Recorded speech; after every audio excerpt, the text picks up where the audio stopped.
அந்த அந்த க்ரௌடு சேர்ந்துடும் அந்த ஹைப் இருக்குறீங்களா அது பெருசாக்கிட்டே போறாங்க. நான் உங்களோட நிற்பேன் ஒருத்தரோடையும் சொல்றவரு அந்த இடத்துல அந்த துயரம் ஒரு கண்ணு முன்னாடி நடக்கும் எடுத்து விட்டு போகவே வேண்டியது. ஏன் போனாரு? இப்போ இன்னைக்கு வந்துட்டு மகாபலிபுரம் போனார்ல, எவ்வளவு கூட்டம் இருக்குங்க? எந்த ஊடகமாவது காட்டினானா? ஒருவேளை சென்னை வாசிகள் கவனமா இருக்காங்களோ? இப்படியான ஒரு கன்ஃபியூஷன்ல தான் விஜய் ஒரு மாசமா பேசாத இருந்து துக்கம் அதெல்லாம் ஒண்ணுமே கிடையாதுங்க. நான் மறுபடியும் சொல்றேன், அவர் கூட இருந்த ஒரு சர்க்கிள் வந்துட்டு அழகா விஜய் வந்துட்டு ஏமாத்திருச்சு. அது விஜய் இந்த இன்சிடென்ட்ல அவர் பார்த்துருந்தா நல்லா புரிஞ்சுட்டு இருக்கான். இவருக்கு தான் அவ்வளவு பெரிய மக்கள் செல்வாக்கு இருக்குல்ல, அப்புறம் தனியா நின்னா ஒன்னும் ஆகாதுன்னு என்ன அர்த்தம்?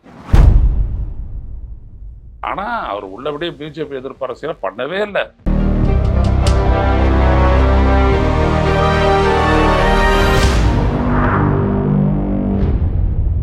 நியூஸ்பிக்ஸ் இந்தியா நேயர்களுக்கு வணக்கம்.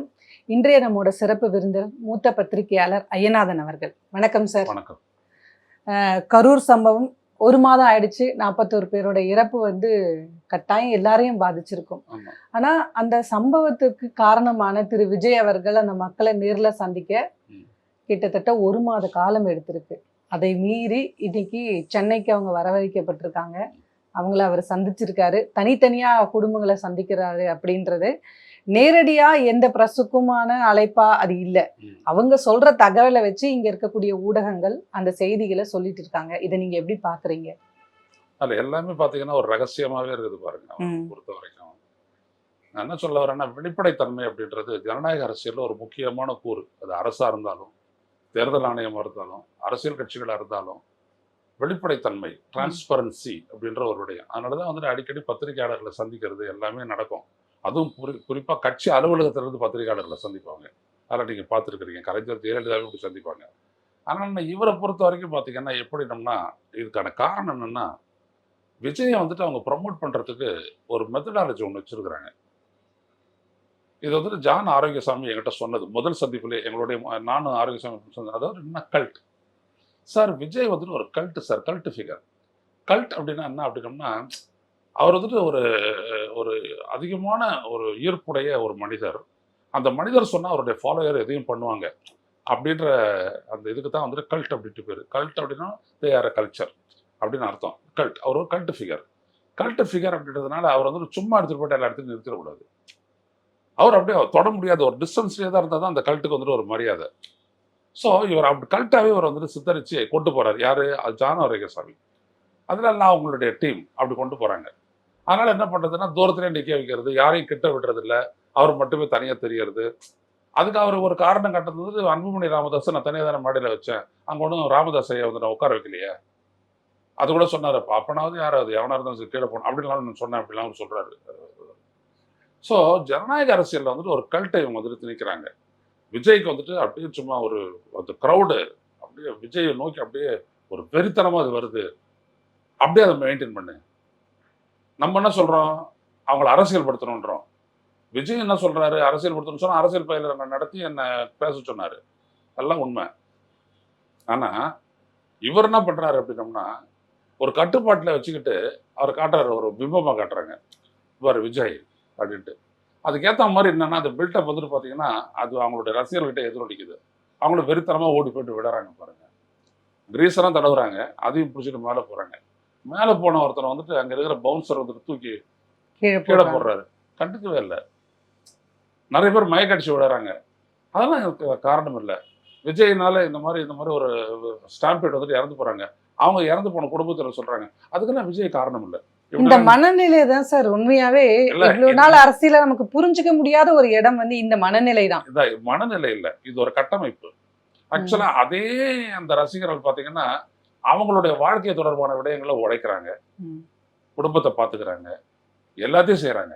அப்பதானே பணம் இருந்தது தானே அவர் வந்துட்டு விஜய் வந்துட்டு ஒரு பெரிய பிம்பமா காட்டுறாங்க. ரொம்ப நீங்க விக்கிரவாண்டி மாநாட்டை பார்த்தீங்கன்னா ரொம்ப பின்னாடி அவங்களா இருப்பாங்க, இப்படி சைட்ல இருந்தாண்டு உட்காந்துட்டு இருப்பாங்க. இவர் மட்டும் இப்படி பேசுவார், அப்படி பேசுவார், அப்படி நடப்பாரு, இப்படி நடப்பாரு, எல்லாமே பண்ணுவாரு. அந்த மாதிரிதான் இவங்களாம் வந்துட்டு இந்த ஜான் ஆரோக்கியசாமிகளுடைய செட்டப். அதே இது அவருடைய 2வது ஆண்டு தொடக்க விடல நீங்க பாத்தீங்க அப்படின்னா, எல்லாரையும் உட்கார வச்சுட்டு விஜய் நடுவில் உட்காந்துட்டு இருப்பாரு. இந்த ஆண்டு வந்துட்டு பாத்தீங்கன்னா அப்பதான் பிரசாந்த் கிஷோர் வந்துருந்தாரு. அப்போ நீங்க பார்க்கணும் எல்லாம் மாறி இருந்தது அப்படின்றது. ஏன் விஜய் வராரு போறான்றதுலாம் தெரியாது. இவங்க என்ன பண்றாங்க, இன்ஃபார்ம் பண்றாங்க. விஜய் வராரு, உடனே பார்த்துக்க, கொண்டு வா அப்படின்னு உடனே ரசிகர்களுக்கு எல்லாம் அந்த இன்ஃபர்மேஷன் போனோடனே அப்படியே அவங்க கூடுறாங்க. கூடி உடனே அப்படியே எடுத்துறாங்க. இதுதான் இந்த கல்ட் அப்படின்ற ஒரு இதை வச்சு மையமா வச்சு ஒரு ஈர்ப்பு, ஒரு கவர்ச்சிகரமான ஒரு தலைவர் அப்படின்னு சொல்லி காட்டி எல்லாம் பண்றாங்க. But this is altogether different from charisma, charismatic figure. Charisma அப்படின்றது என்னன்னா ஒருத்தருடைய செயல்பாடு, அவருடைய நீண்ட கால தொடர்பு, மக்களோட தொடர்பு, அதுல அப்படி இருப்பாங்க. எம்ஜிஆர் இவரது அந்த மாதிரி இல்லை, இவர் ஒரு கல்ட் ஃபிகரை காட்டுறாங்க. இப்போ இந்த கல்ட் ஃபிகர்னு நீங்க சொல்றதுனால தான் எனக்கு இந்த கேள்வியே வருது.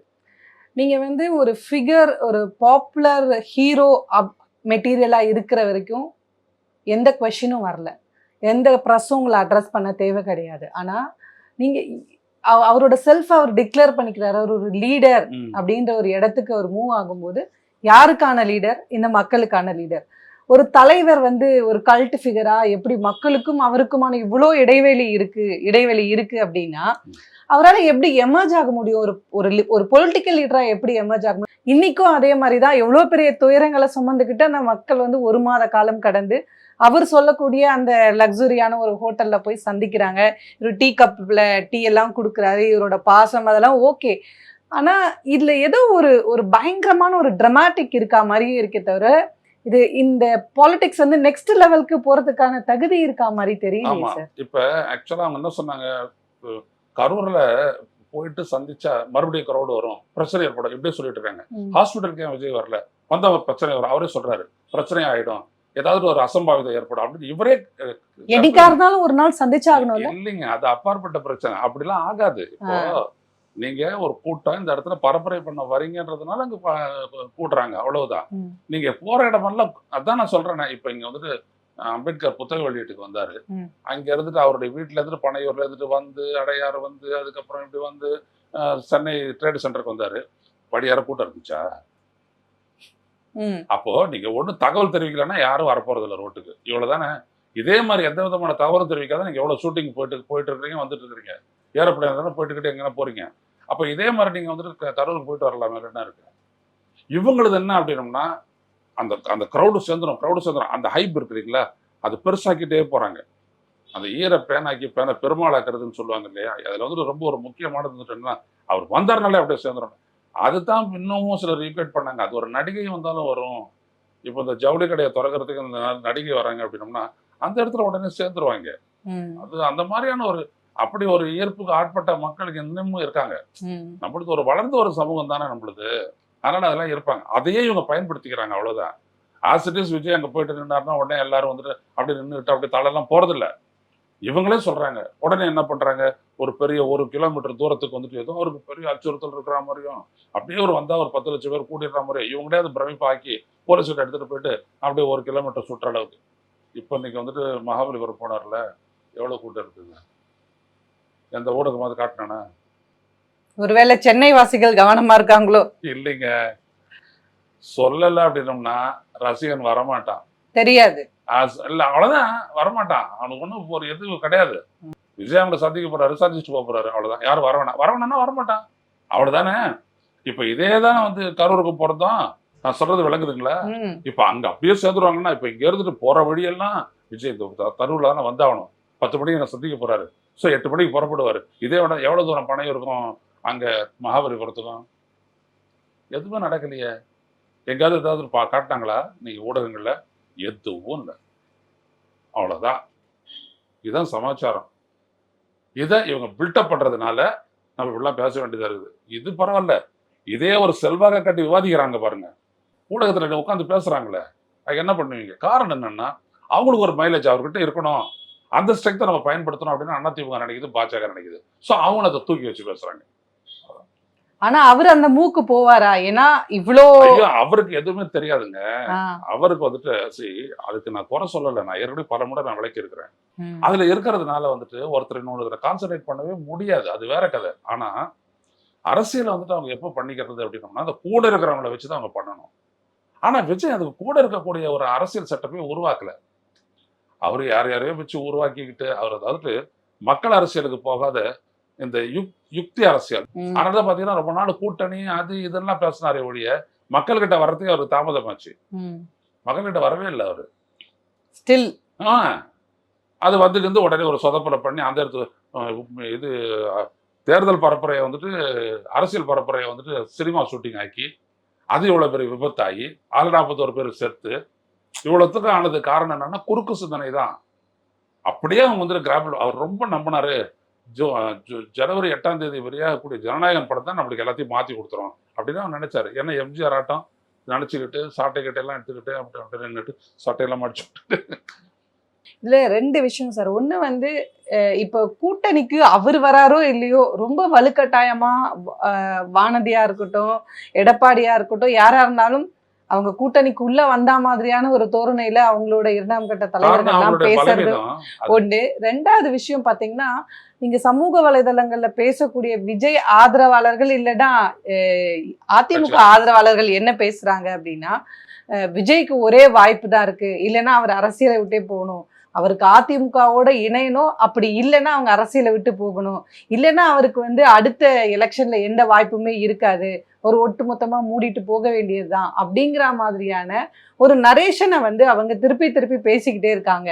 உண்மையாவே வந்து முதல்ல விஜய் ஃபீல்டுக்கு வருவாரு இல்லைங்க? அதெல்லாம் அப்புறம் நான் என்ன சொல்ல வரேன்னா, மக்கள் வந்துட்டு ஒரு நபர் உடல், அரசியல் அறிவு, ஆழ்ந்த பிரச்சனைகளை பற்றி ஆழ்ந்த புரிதல், அதற்கான தீர்வு, அது எதுவுமே இல்லாத அவர் வந்தாரு அவருக்கு தான் என் ஓட்டு அப்படின்னு சொல்லுவாங்களா? நீங்க யோசிச்சு பாருங்க. அந்த செக்மெண்ட் எவ்வளவு இருக்கும்?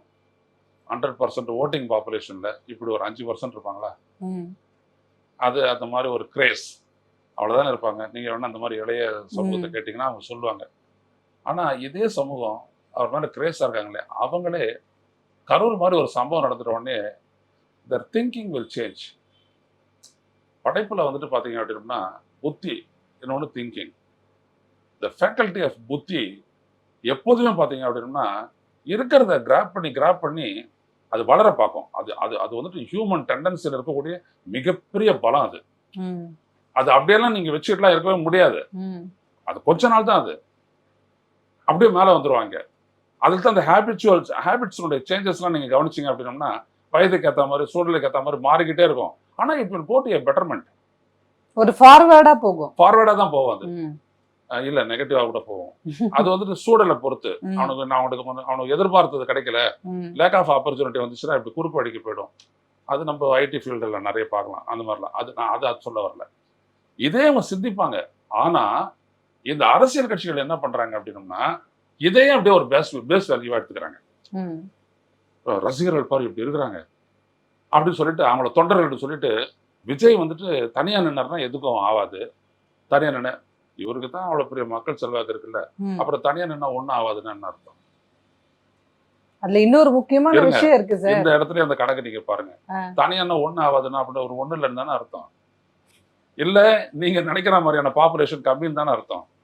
ஆனா அவங்க ஏன் எதிர்பார்க்கிறாங்கன்னா அண்ணா திராவிட முன்னேற்ற கழகமும் பாஜகவுமான கூட்டணி வந்துட்டு இன்னைக்கு இருக்கக்கூடிய இந்த கூட்டணியால திமுகவை வெல்ல முடியாது. அதனால எடப்பாடி என்ன பண்றாரு, மெகா கூட்டணின்றாரு, ஒரு பிரம்மாண்ட கட்சின்றாரு, அப்படி பேசுறாரு. அவங்களுக்கு என்ன அப்படின்னம்னா இன்னொரு கட்சி வந்து சேர்ந்தாதான், விஜய் கட்சி வந்துட்டு அவங்களோட கூட்டணியை சேர்ந்தாதான் அவங்களுக்கு அந்த ஸ்ட்ரென்த் வரும், திமுக தோற்கடிக்கிற அளவுக்கான ஒரு ஸ்ட்ரென்த் வரும், மேட்ச் பண்ணக்கூடிய ஒரு ஸ்ட்ரென்த் வரும்னு நினைக்கிறாங்க. ஸோ அவங்க என்ன பண்றாங்க, பில்டப் பண்றாங்க. அதனால தான் விஜய்க்கு ஒன்று சிக்கல் அப்படின்னோடனே இவங்க வந்துட்டு அவன் மேலப்படுத்துறாங்க.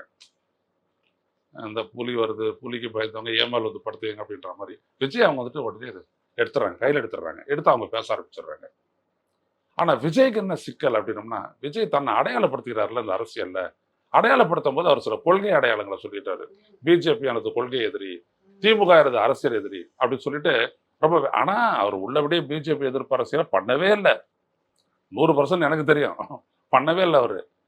என்ன ஆச்சு அப்படின்னோம்னா அதுதான் திமுகவுடைய மிகப்பெரிய பலம். பாஜக எதிர்ப்பு, பாசிச எதிர்ப்பு, ஆர்எஸ்எஸ் எதிர்ப்பு. அதை நான் எடுத்துட்டேன் அப்படின்னோம்னா திமுகவும் நானும் ஒண்ணுதான். அதான் அவர் சொன்னார், தாவேகாவுக்கும் திமுக கிடையாது தான் போட்டி அப்படின்னு அவர் சொன்னதனுடைய அர்த்தம் தான். கொஞ்ச நாள் கழிச்சு என்ன சொன்னாரு, அண்ணா திமுகவும் பிஜேபியும் கூட்டணி வச்சிட்டோன்னு பாசிசத்தோட மட்டும் இல்லை அதோட கூட்டணி வச்சுட்டு இருக்கிறவங்களோடையும் கூட்டணி கிடையாதுன்ட்டாரு. நினைப்பிருக்குங்களா? ஒரு 4 மாசம் முன்னாடி. அப்ப என்ன ஆச்சு அப்படின்னா ஒட்டு மொத்தமா நீங்க பாத்தீங்க அப்படின்னா விஜய் வந்துட்டு தனிச்சு நிற்க வேண்டிய ஒரு கட்டாயம் ஏற்பட்டு போச்சு. அவருடைய அடையாளப்படுத்திய விதம் எல்லாமே. ஆனா இவங்க என்ன பண்ணாங்க, ரகசியமா அதிமுகவோட ஒரு அலைன்ஸுக்கு பேசினாங்க. அதுக்குள்ள அதிமுகவை பிஜேபி கொத்திக்கிட்டு போயிட்டதுனால இவங்களுக்கு ஆப்ஷன் இல்லாத போயிடுச்சு. ஆப்ஷன் இல்லைன்னு உடனே அவங்க திணற ஆரம்பிச்சாங்க. இப்போ இந்த கரூர் மாதிரி ஒரு சம்பவம் நடந்துட்ட உடனே அவங்களுக்கு அதிகாரத்தினுடைய பாதுகாப்பு தேவைப்படுது. உடனே அவங்க பிஜேபி கிட்ட போய் விடுறாங்க. ஆனால் பிஜேபியோட அலைன்ஸு போக முடியாது. காரணம் இந்த கொள்கை. இப்படியான ஒரு கன்ஃபியூஷன்ல தான் விஜய் ஒரு மாசமா பேசாத இருந்தது. துக்கம் அதெல்லாம் ஒண்ணுமே கிடையாதுங்க. துக்கம் ஏற்பட்டுச்சு அப்படின்னோம்னா அதுக்கு முன்னாடி அந்த அதிர்வு தான் ரொம்ப முக்கியமானது. ஒரு இழப்பு அந்த இடத்துல அவர் இருந்திருப்பாரு. அந்த இடத்த விட்டு அவர் போயிருக்க மாட்டாரு. நான் உங்களோட நிற்பேன் ஒருத்தரோடையும் சொல்றவரு அந்த இடத்துல அந்த துயரம் ஒரு கண்ணு முன்னாடி நடக்கும் அந்த இடத்த விட்டு அவர் போகவே வேண்டியது இல்லையா? ஏன் போனாரு? இந்த மக்கள் அந்த கேள்விகள் எல்லாம் வந்து மக்கள் கேட்கறாங்க, நமக்கு தெரியாது. அதான் பல விஷயங்களை நீங்க எப்படி பார்க்கணும் அப்படின்னா, the vote is the taxpayers expression, voice of the taxpayers express அப்படின்றது தான் ஓட்டு. வரி கட்டுபவர்களினுடைய எண்ணங்களின் வெளிப்பாடு, அதான் ஓட்டு. அது அங்கதான் தெரியும். இது சாதாரணமா எல்லாரும் போயிட்டு இப்பதான் மைக் வைக்கிறோம் கொஞ்சமாவது மக்கள் கிட்ட. அது இன்னும் கொஞ்ச நாள் போச்சுன்னா நல்லா தெரியும். இப்போ அதனால விஜய்ன்றவர் ஒரு ஃபினாமினன், இன்னொரு எம்ஜிஆர், இதெல்லாம் வந்துட்டு ஹம்பக், ஏமாற்று, இதெல்லாம் அப்படிலாம் எதுவுமே கிடையாது. விஜய் மேல வந்துட்டு விஜய் வந்துட்டு ஒரு நோன் ஃபிகர், புரியுதுங்களா? Is neither a cult nor a charismatic figure, but actor turned politician, அவ்வளவுதான். ஒரு அரசியலுக்கு வந்து இந்த நோன்டு ஃபிகர் இந்த இந்த ஸ்டேட்மெண்ட் மட்டும் போதுமா? பத்தாது. அதனால தானே அவரே இறங்கி வராரு. இப்ப அவரோட நெக்ஸ்ட் மூவ் என்னவா தான் இருக்கும்? ஏன்னா இப்ப அவரால கோர்ட்டும் சொல்லிடுச்சு இனிமே இந்த ரோட் ஷோவெல்லாம் நீங்க ஸ்டாப் பண்ணிடணும். அவங்க இல்ல, பொதுவாவே ரோட் ஷோ ஸ்டாப் பண்ண சொல்லியிருக்கிறாங்க ஒரு இடத்துல. அப்போ இவங்களுக்கு மூவ் ஆகிறதுக்கோ இல்ல ஒரு செகண்ட் லெவல் லீடர்ஷிப்போ ஒரு 4-5 பேர் இருக்காங்க இவர் கூட, ஒரு ப்ரெஸ் அட்ரஸ் பண்றாங்க, அடுத்த கட்டமா அவங்களோட பிளானிங் என்னன்றது நீங்க சொல்ற மாதிரி ஒரு வெளிப்படையா யாருக்குமே தெரியல. இல்ல, ரோட் ஷோ அப்படின்ற ஒரு விட இன்னைக்கு கூட நீதிமன்றம் பேசும்போது அது எஸ்ஓபி, அது வந்துட்டு ஒரு ஒரு ஒரு ஏற்பாடு பண்ணுங்க, எல்லாருக்குமே பொதுவான ஒரு காமன், இப்படிதான் அனுமதி கொடுக்கும்போது அது சேரும். நீங்க நடந்து போயிட்டு மக்களை சந்திக்கிறீங்கன்னா it cannot be called road show. ஒரு வண்டியில இருந்துகிட்டு நீங்க போறீங்க, மோடி பண்ற மாதிரி விஜய் பண்ற மாதிரி பண்றீங்கன்னா that is a road show. அது வந்து கட்டாயம் பிரச்சனை தான் உண்டு பண்ணும். புரியுதுங்களா? ஏன்னா நீங்க வந்துட்டு ஈர்த்து இதெல்லாம் பண்றீங்க. நீங்க சாதாரணமா நீங்க போனீங்கன்னா யாருக்காகவுமே கூட்டம் கூடாது. ஃபார் யுவர் இன்ஃபர்மேஷன், இப்போ எம்ஜிஆர் இந்த வழியா தானே போயிட்டு இருந்தாரு. எம்ஜிஆர் போனாரு, எம்ஜிஆர் வராரு அப்படின்றதெல்லாம் தெரியும். எம்ஜிஆருக்காக கூட்டம் சூட்டிட்டு டெய்லி பார்த்துட்டு இருந்துச்சா என்ன? கேட்குற கேள்விக்கு நல்லா பாருங்க. பரங்கிமலையில் இருந்துட்டு அவருடைய இதில் இருந்துட்டு அப்படியே வந்து இப்படி தான் போனோம். மவுண்ட் ரோடு வழியாக தான் ஃபுல்லாக போயிட்டு செக்ரட்டரியேட் போகிறாரு அவரு. எங்கேயாவது அப்பெல்லாம் நாங்கள் கூட்டம் இருந்ததுதானே? ஏன் இல்லை? நீங்கள் அழைச்சாதாங்க வருவாங்க கூட்டம். நீங்க விட்டுட்டீங்கன்னா பிசினஸ் as usual தான். அவங்க வேலையை பார்த்துக்கிட்டு இருப்பாங்க. பிசினஸ் as usual தான். அவரு பார்த்துட்டு இது பண்ணி போயிடுவாரு. அதே எம்ஜிஆர் இந்த இடத்துல சைதாப்பேட்டையில இங்க பேசுறாரு அப்படின்னோம்னா கூட்டம் நிரம்பி ஒழியும். அது வேற. கலைஞர் பேசுறாரு, நிரம்பி ஒழியும். அதெல்லாம் அப்படிதான். இவரதுல என்ன அப்படின்னோம்னா இவங்க இதையே எல்லாமே மாத்துறாங்க. அவர் ஐசோலேட்டட், அவர் ஒரு பெரிய இமேஜ், அவர் என்ன பெரிய ஆள் அவரு அப்படின்ற மாதிரி. அதில் தான் வந்துட்டு இப்போ டென்ட் விழுந்துருச்சு இந்த கரூர் விவகாரத்தில். அதை எப்படி கையாளுன்னு தெரியல அவங்களுக்கு. உடனே விட்டுட்டு ஓடினாங்க அந்த இடத்த விட்டு. இன்ன வரைக்கும் திரும்பி பார்க்கல. அதுவே ஒரு பிரச்சனை ஆகிப்போச்சு. இப்போ கூட்டுட்டு வந்துட்டு இப்போ கொடுத்து அனுப்பி வச்சிருக்கிறாங்க.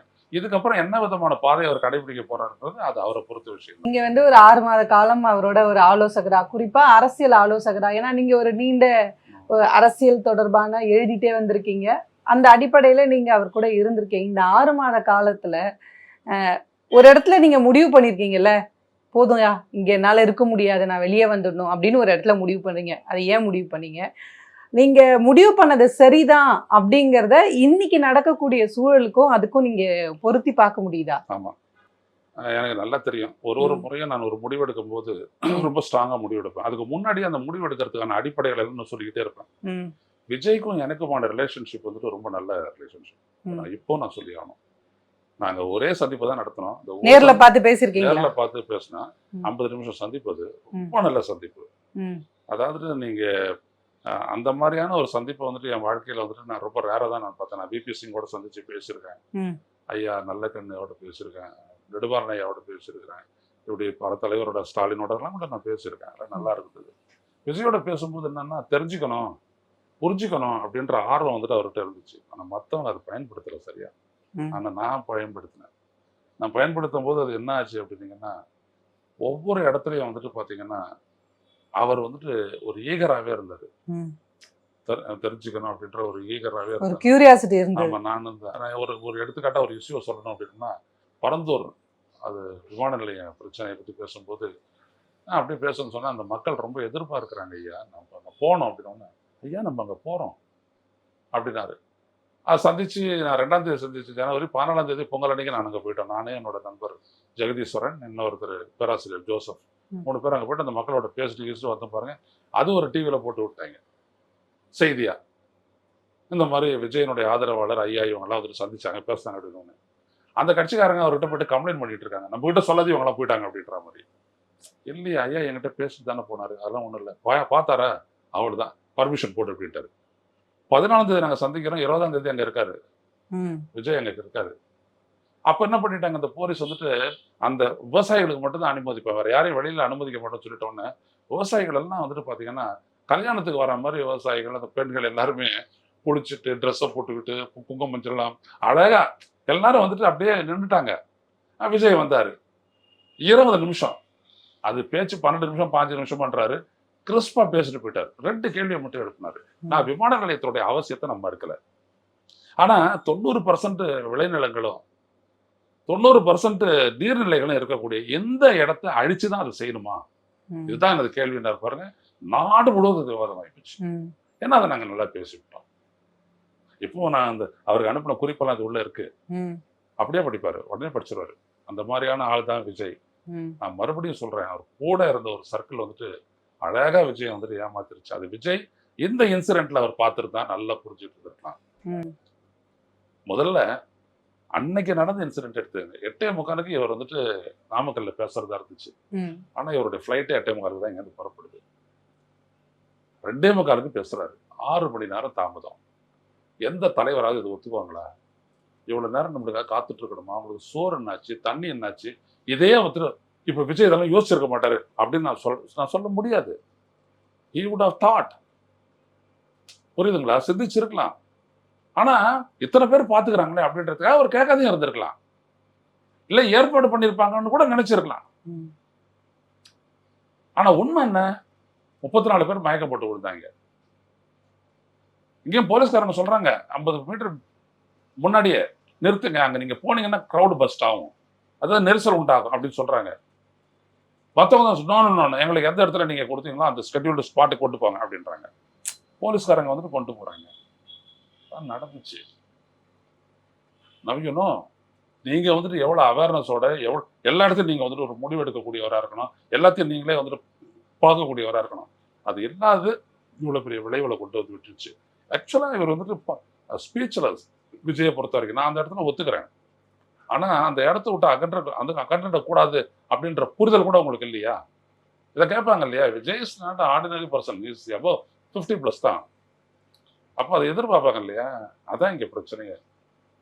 ஸோ ஒரு மக்கள் அரசியல்வாதியா அவரை வந்துட்டு அந்த அந்த அந்த பரிணாம வளர்ச்சி அப்படி வராதையே இந்த சுற்றில இருக்கிறவங்க தடுத்துடுறான். அது மொக்கையாக்கிட்டான்னு சொல்லுவோம்ல, அவ்வளோதான், மொக்கை அடிச்சிட்டாங்க அவங்க. அதுதான் அன்னைக்கு பிரச்சனை. நான் சொல்லும் போது என்னன்னா, அதிமுகவோட கூட்டணி அப்படின்றது எனக்கு ஒரு பெரிய இஷ்யூ. 2வது விஷயம், RSSலேருந்து வந்தவங்களை சேர்த்தார் இவர். அதான் நிர்மல், அப்புறம் அந்த ஆதவ அர்ஜுனா இவங்களெல்லாம் சேர்த்த போது நான் கடுமையாக அதை எதிர்த்தேன். தப்புது. அப்படி நீ வந்துட்டு நீ உன்னுடைய பாதையில நீ வந்துட்டு அக்கறையுடையவனா இல்லை, அதுதான் நான் சொல்லிட்டு சொன்னேன். காலி, அதான் முடிஞ்சது. அதனால நோ ரிமோர்ஸ். எனக்கு நல்லா தெரியும் அதெல்லாம் இப்படிதான் போய் முடியும் அப்படின்ட்டு. ஏன்னா அரசியலை பொறுத்த வரைக்கும் நீங்க கொஞ்சம் அப்படி அந்த அபரேஷன் கொஞ்சம் ஏற்பட்டாலும் எங்கேயோ கொண்டு போயிடும். நீங்க வந்துட்டு மறுபடியும் அதை மீட்கவே முடியாது. மீட்க முடியுமா முடியாதா விஜய்? இல்லை, அது என்னை பொறுத்த வரைக்கும் பார்த்தீங்கன்னா இதுக்கு மேலே அவருடைய அரசியல் வந்துட்டு அவர் நினைச்சதையோ இல்லை அவருடைய ரசிகர்கள் நினைச்சதையோ எதையுமே பலனளிக்காது, ரொம்ப சொத்தையா போயிடும். அதாவது அதை நான் ஜோதிடமா சொல்ல, என்ன நடந்துச்சு, எதனால நடந்துச்சு அப்படின்ற 2 விடயத்தையும் வச்சு அதை நான் சொல்றேன். ஒண்ணு வந்து இவரோட கூட்டணி அது எந்த நிலையில இருக்கு, கூட்டணி வந்தா இவருக்கு அது பயன் தராதுன்றதா. ஏன்னா அவர் ஏற்கனவே நான் பாஜகவோட இணைய முடியாது, பாஜக என்னோட எதிரின்னு சொல்லிதான் தமிழ்நாட்டு மக்கள் கிட்ட வந்து அவர் பேசினாரு. அந்த வார்த்தைகள் தான் இங்க வந்து பெருசா நம்பப்பட்டது மக்கள் மத்தியில. இன்னைக்கு அவர் போன இடம் ஒண்ணு. 2வது விஷயம், இவரோட ஃபியூச்சர் பிளான் தான் என்ன சார்? இல்லை அவரது எதுவுமே இல்லை. அதான் சொல்ல வரேன். அரசியல் அப்படின்றது ரொம்ப ஆழமானது. இன்னைக்கு நம்ம ஒரு கொள்கை அடித்தளத்தை வைக்கிறோம் அப்படின்னோம்னா, நம்ம ஒரு விடயத்தை சாதிக்கிறதுக்கு நம்ம எப்படியாப்பட்ட ஒரு கேரக்டரோட நம்ம அதை அணுக போறோம் அப்படின்றது தான் கொள்கை அப்படின்றது. சில அடிப்படைகள் இதெல்லாம் நான் காம்ப்ரமைஸ் பண்ணாத தான் நான் அதை சாதிப்பேன். உங்களுடைய நலன் எனக்கு முக்கியம். அதுக்காக நான் வந்து இதை பண்ண மாட்டேன் அதை பண்ண மாட்டேன்னு சொல்றோம் இல்லையா? அதுதான் அம்மா நான் குடும்பத்தை காப்பாற்றுவேன், அதுக்காக நீ சொல்ற மாதிரிலாம் நான் நடந்துக்க முடியாது. நான் இப்படிதான் நான் செயல்படுவேன், இப்படிதான் சம்பாதிப்பேன், இப்படிதான் உங்களை காப்பாற்றுவேன் அப்படின்னு சொல்றாரு இல்லையா? ஒரு அதுதான் கொள்கை, பிரின்சிபல், என் பிரின்சிபல். அந்த பிரின்சிபல் அப்படின்ற ஒரு இடத்துல விஜய் வந்து தெளிவற்றவரா இருந்தாரு. ஆனா கொள்கை வகுப்பு வந்துட்டு அது ஒரு குரூப் பண்ணிருக்கலாம். அது வந்து சரியா தான் பண்ணாங்க. அந்த இடத்துல நான் இல்ல இருந்தாலும் அவங்க அதை பண்ணாங்க சரியா. ஏன்னா பாஜக வந்துட்டு ஒரு கொள்கை எதிரி அப்படின்னு சொல்றது, திமுக வந்துட்டு ஒரு அரசியல் எதிரி சொல்றது வந்துட்டு பாத்தீங்கன்னா ரெண்டுமே கலப்படமா இருக்குது. ஒண்ணு தமிழ்நாட்டினுடைய சாதகமானது, இன்னொன்னு வந்துட்டு பாத்தீங்கன்னா அரசியலுக்கான ஒரு எதிரி அப்படி சொல்லிட்டு சொல்றாங்க. எதிரின்னு சொல்ற வார்த்தையை நான் ஏத்துக்கல. பட் எனிவே, ஆனா அவர் போன பாதை இருக்கு பாத்தீங்களா, அது அது எதுலையுமே தெளிவில்லை. அது காரணம் என்னன்னா அவருடைய அரசியல் தெளிவின்மை. விட்டை எழுதி கொடுக்குறாங்க, கடல் அரிப்பு போல மீன் அரிப்புன்றாரு, அது என்னென்னவோ சொல்றாரு. அதெல்லாம் வந்துட்டு இப்படிலாம் ஜோக்கானது வந்து கூட இருந்தவங்க. ஆக்சுவலா விஜய் போன்றவர்களுக்கு என்னன்னா டே டே பை டே அவங்களுக்கு வந்துட்டு ஒரு கன்சல்டேஷன் இருந்துகிட்டே இருக்கணும். ஒரு சந்திப்பு, ஒரு ஆலோசனை, பேச்சு, ஒரு உரையாடல் அப்படின்னு நடந்துட்டு இருக்கணும். நான் இதை எங்க இருந்து சொல்றேன்னா, நடிகர் தலைவர் சிவாஜி, எம்ஜிஆர் இவங்க 2 பேரோட வச்சு சொல்றேன். எப்போ பார்த்தாலும் கூப்பிட்டு கூப்பிட்டு பேசிக்கிட்டே இருப்பாங்க. தலைமை அலுவலகம் நான் வரேன் அப்படி வராங்கன்னா என்னன்னா வருவாங்க, தொண்டர்களெல்லாம் அப்படி அப்படி பார்த்து கையாட்டிட்டு உள்ள போவாங்க. உள்ள போனாங்கன்னா மத்தியானம் வரைக்கும் பேசுவாங்க. இல்ல சாயந்தரம் ஒரு 4 மணிக்கு வராங்கன்னா 8 மணி 10 மணி வரைக்கும் அவங்க பாட்டுக்கு பேசிக்கிட்டே இருப்பாங்க. அப்போ என்ன ஆயிடும் அப்படின்னா, தனியா நீங்க எம்ஜிஆர் கிட்ட மைக் கேட்டீங்கன்னா அவர் வந்து கொஞ்சம் யோசிச்சுட்டு இல்ல பார்க்கலாம், இல்ல சொல்லுவேன், அது ஒரே நேரத்தில் அதுக்கான பதில் கிடைக்கும் அப்படின்னு சொல்லிட்டு போயிடுவாரு. சிவாஜி அப்படிதான். ஒரு தடவை இன்டர்வியூலையும் நான் பார்த்தேன், பிரஸ் சந்திச்சாரு சிவாஜி. சந்திக்கும் போது அவர் இருக்கிறாரு, செடியன் இருக்கிறாரு. அவர் என்ன சொன்னாரு, செடியன் தான் எல்லாத்தையும் சொல்லிட்டு அப்புறம் நான் வேற சொல்லணுமான்னு. இல்லை நீங்க தானே தலைவர் அப்படின்னா, இந்து பத்திரிகையாளர் நீங்க தானே, சரி கேளு அப்படின்னாரு. அப்போ சிவாஜி சொன்னார் ஒன்று சொல்லிட்டு வந்துட்ட உடனே. அப்போ அவரால் என்ன அப்படின்னோம்னா கிராஸ்பிங் பவர் வந்துட்டு எம்ஜிஆர், சிவாஜி, விஜய் இவங்களுக்கெல்லாம் எனார்மஸா இருக்கும். சீமான் கிட்டலாம் நீங்க போனீங்கன்னா தலை சுத்திருவீங்க. நீங்க பேசக்கூடிய வார்த்தையினுடைய ஆழங்களை அப்படியே கிராஸ் பண்ணிடுவார் சீமான். எடுத்து திருப்பி அடிச்சார் அப்படின்னோம்னா பஞ்ச் பண்ற மாதிரி இருக்கும் நம்மளுக்கு. அந்த மாதிரி அவர் ஆளு. சிவாஜிலாம் அப்படிதான், அப்படியே உள்வாங்கிக்குவாங்க, ஆழமா உள்வாங்கிக்குவாங்க. அதை வந்துட்டு மக்களுக்கு ஏற்ற மாதிரி அவங்க டெலிவர் பண்ணுவாங்க. அவங்களுடைய வெற்றியே அதுல தான் இருக்கு. இப்போ உதாரணத்துக்கு விபி சிங் மீட்டிங்ல சிவாஜி வந்துட்டு விபி சிங் முன்னாடி இவர் பேசுறாரு, விபி சிங் அடுத்தது பேசுறாரு. ராயபுரம் பொதுக்கூட்டம் ரொம்ப கிளீனா பேசிட்டு உட்காந்தாரு. என்ன காரணம்னு கேட்டீங்கன்னா அவர் அப்படியே கவனிச்சுட்டு இருப்பாரு. அதுல இருந்து அவர் எல்லாத்தையுமே புரிஞ்சுக்கிறார். ஆனா அவருக்கு ஒரு நீண்ட கால அரசியல் பின்புல இருக்குல்ல, காமராஜரோட அவர் இருந்திருக்காரு. அப்போ இங்க விஜய்க்கு வந்துட்டு இதெல்லாம் இல்ல, lacking. That's the problem with Vijay. அதற்கான செட்டப் சுத்தினும் இல்லை. யார் இவங்களுக்கு இவருக்கு சொல்லி கொடுக்க போறாங்க? அருண்ராஜ் ஏதாவது அரசியல் தெரியுமா? நான் அவங்கள ஒன்றும் நான் கீழே போடலை, அமுக்கலை. நான் என்ன சொல்ல வரேன்னா உங்களுக்கு கிடையாது அரசியல் அனுபவம்ன்ற நான். அப்ப என்ன ஆகணும்னா இது எல்லாம் எங்க எதிரொலிக்குது அப்படின்னோம்னா மக்கள்கிட்ட பேசுறாரு இல்லையா? அப்போ வந்துட்டு பாத்தீங்கன்னா நாம செய்வோம் அப்படின்றதுக்கும் சொல்வோம் அப்படி செய்வோன்ற இடத்துல சொல்வோன்ற வார்த்தை பண்ணி சாரி அப்படி சொல்லிட்டு அப்படின்னாரு. பார்த்தீங்கன்னா இப்போ இங்கேயே நடந்துச்சு அந்த மாதிரி. அதுதான் அந்த பிரச்சனை. ஓகே, இந்த பவன் கல்யாணோட கம்பேர் பண்றாங்க சார். நான் பவன் கல்யாண் பத்தி பார்த்தேன். அவர் வந்து அந்த ஃபீல்டில் போயிட்டு ஒரு உழைப்பை செலுத்தி ஒரு ஆர்கனைசேஷனை செட்டப் பண்ணியிருக்காரு. அதுக்காக ஒரு 1 இயர் ஒர்க் பண்ணியிருக்காரு. ஒவ்வொரு மக்கள்கிட்டையும் நேரடியாக போய் அவங்களோட தத்துவம், கருத்து, அவங்க என்ன நினைக்கிறாங்களோ அதை பேசியிருக்காரு. அந்த உரையாடல் தான் பவன் கல்யாணுக்கு அவர் வந்து ஒரு துணை முதலமைச்சர் ஆகிற அளவுக்கு கொண்டு வந்து நிறுத்தியிருக்கு. இப்போ இவரை ரொம்ப ஈஸியாக வந்து அதிமுக ஆதரவாளர்கள்னு சொல்கிறாங்கன்னா, நீங்கள் எங்களோட கூட்டணி வைங்க, துணை முதலமைச்சருக்கான கேண்டிடேட்டாக நீங்கள் மாற்றுங்க, அப்போதான் உங்களால் இந்த அரசியல சஸ்டெயின் ஆக முடியும். அப்படியெல்லாம் ஒரு உரையாடலை, ஒரு இல்லாத ஒரு விஷயத்த வேற ஒருத்தரோட கம்பேர் பண்ணி அவங்க ஒரு பில்ட் பண்றாங்கல்ல. இதுல பவனோட எப்படி இவரை கம்பேர் பண்ண முடியும்? இவரால இதை ஹேண்டிலே பண்ண முடியாத போது எப்படி இவங்க இதெல்லாம் கட்டுறாங்க? முதல்ல Pawan Kalyan is not a role model for anybody, even for himself. அது விட்டுருங்க, தூக்கி போடுங்க. இங்க வந்துட்டு பாத்தீங்கன்னா இங்க பவன் கல்யாண் வந்தாரு, பெரியாரை பத்தி பேசினாரு, மதவாதத்தை பத்தி பேசினாரு, எடுபட்டுச்சா? இங்க மதுரையில வந்து பேசிட்டு போனாரு இந்து முன்னணி மாநாட்டில். ஏன் ஈடுபடல? தமிழ்நாடுடைய டெரைன் வேற. இங்க வந்துட்டு அதெல்லாம் செல்லவே செல்லாதீங்க. பாஜக அப்படின்றது வந்துட்டு இங்க விற்பனையே ஆகாத ஒரு பொது மருந்து. அதனால இங்க விட்டுருங்க, அவ்வளவுதான். இங்க எம்ஜிஆரோ இல்ல கலைஞரோ இல்ல மற்றவங்களோ இல்லை இன்னைக்கு இருக்க ஸ்டாலினோ இருக்காங்கன்னா அவங்களோட லைனேஜ் இஸ் டிஃப்ரெண்ட். ஒண்ணு. ரெண்டாவது விஷயம் என்ன அப்படின்னோம்னா, விஜய்க்கு வந்துட்டு எந்த விதமான ஆப்பர்ச்சுனிட்டியுமே இல்லை கத்துக்கிறதுக்கும் செயல்படுத்துறதுக்கும். நீங்க அதை கவனிக்கணும் நீங்க ரொம்ப ஆழமா.